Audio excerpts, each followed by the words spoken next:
Možno práve zvažujete kúpu úplne novej záhradnej kosačky, ale neviete, či si vybrať batériovú alebo zostať pri tom, čo poznáte a máte radi a kúpiť si ďalší benzínový stroj? Teraz však prichádza veľké ale a chcem, aby ste ma vypočuli, pretože skôr než investujete do svojho ďalšieho stroja, určite by ste si mali pozrieť tieto krásky od Ego.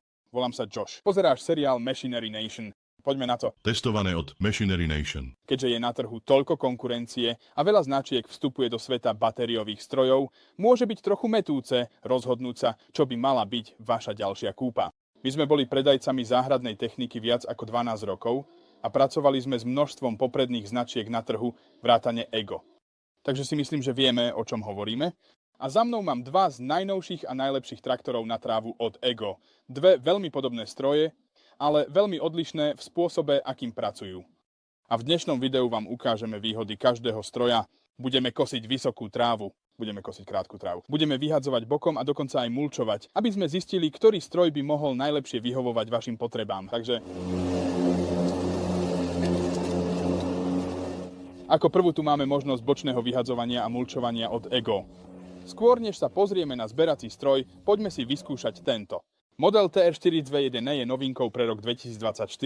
Toto je stroj s bočným vyhadzovaním, ktorý umožňuje kosiť väčšie množstvo trávy, keďže zber trávy nie je potrebný a tráva sa vyhadzuje bokom z kosiaceho ústrojenstva.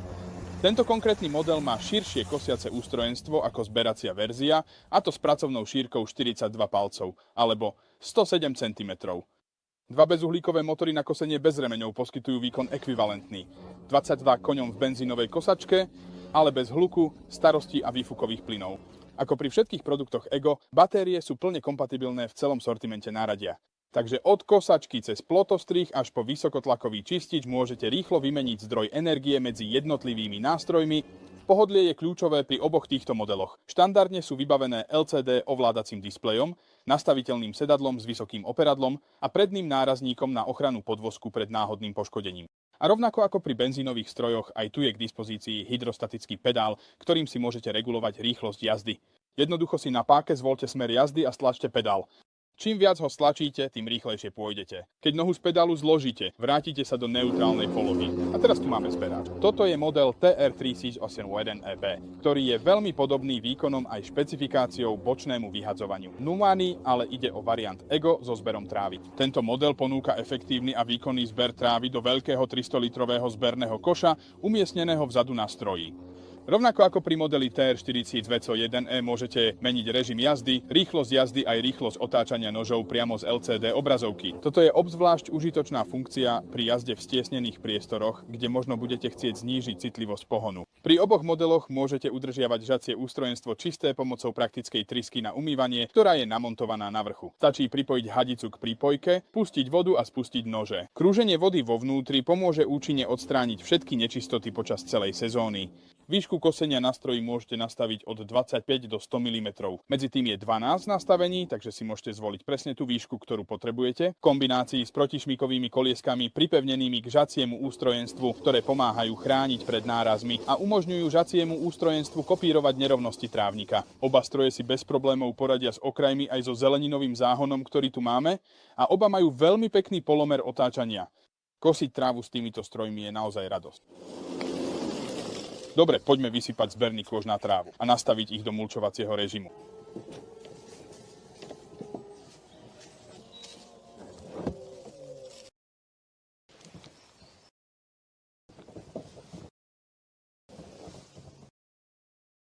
Krása oboch týchto strojov spočíva v tom, že dokážu mulčovať. Spôsob, akým ich premeníte na mulčovací systém, sa trochu líši. Na zberači máte takúto zátku. Zložíte zberný kôž zozadu, zasuniete zátku a nasadíte gumové úchyty a je to také jednoduché. A pri bočnom vyhadzovaní máte tiež zátku. Takže zdvihnete kryt, žľab na boku, nasadíte zátku, takto. Upevníte gumovým úchytom. Hotovo. Takže máme to. Pozrime sa, ako mulčujú. Pre väčšiu flexibilitu oboch strojov môžu mulčovať. Jednoducho vložte mulčovaciu zátku do otvoru zberného koša alebo pripevnite mulčovaciu klapku na bočný výstup a tým sa tráva udrží v žacom ústrojenstve dlhšie, takže sa odrezky rozsekajú na jemnejšie častice, ktoré sa potom rozhodia späť na povrch trávnika.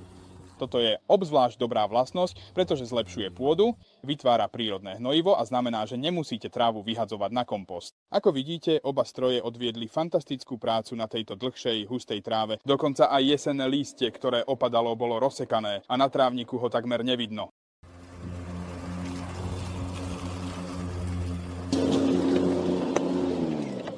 Takže mulčovanie nebolo problémom pre ani jeden z týchto strojov. Ale čo dlhá tráva? Stretneme sa teda dolu na lúke a tentoraz proces obrátime a vyberieme mulčovacie zátky. Toto vám ukáže skutočnú výhodu bočného vyhadzovania oproti zberaciemu stroju. Držme palce, aby sa nám nezapchali.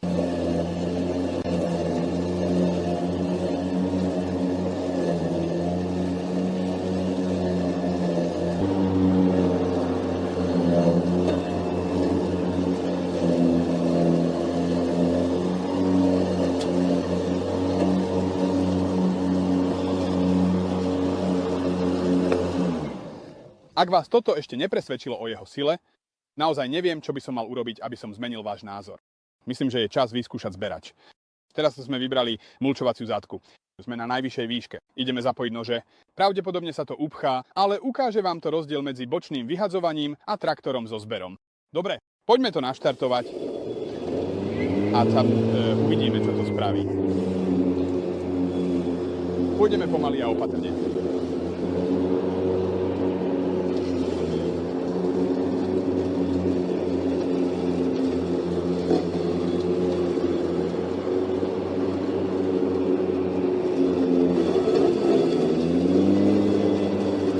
Len počujete ten výkon, krútiaci moment a v momente, keď sa zvýšila rýchlosť nožov, to všetko je automatické.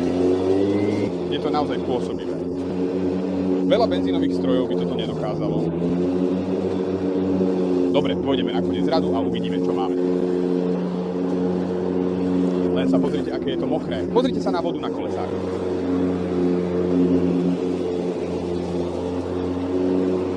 Dobre, tak sa pozrime do zberného koša. A uvidíme, či sa to upchalo. No, pozbierali sme to. Pozri sa tam dozadu. Nie je to upchaté.